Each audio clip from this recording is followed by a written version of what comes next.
चेता रखियो जिसलै कुछ कौम की खत्म करना होए, कुछ सिविलाइजेशन की खत्म करना होए, कुछ ऐसी कम्युनिटी की खत्म करना होए, उसका सारे कोला बड़ा तरीका है कि उसकी भाषा खत्म करो।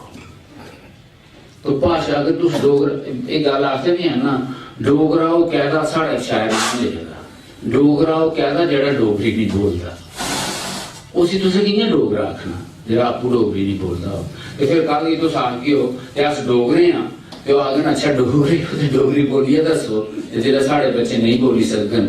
फिर उन्हें केड़ी जड़ा रही, केड़े उनके रूट्स रहे, केड़ियां उनदियां स्टेक्स रही, वो फिर सब कुछ खत्म हो जाता। इसलिए इस गल का पासा भी असीं ध्यान देने की जरूरत है। जी गल इन्हें आखी अस आपस चर्चा करने।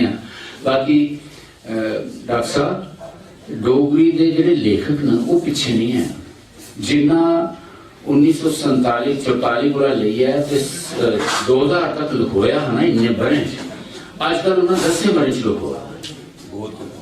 जिन्नियां साल किताबां छपदियां अजकल इन्नियां महीने छपदियां लेखक लोगों के पास नहीं है। लेकिन जी तुसें गल की उह सारे को वध सोचने वाली है कि डोगरी बोलने वाले कुत्थे न। हुण अगे डोगरी बोलने वाले कुत्थे न जब अस अपने बच्चे की नहीं हिंदी बोलने।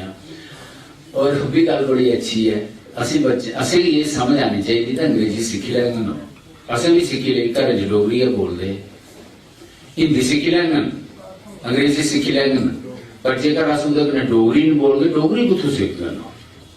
तो इसलिए डोगरी आपूं घर च बोलनी बड़ी जरूरी है।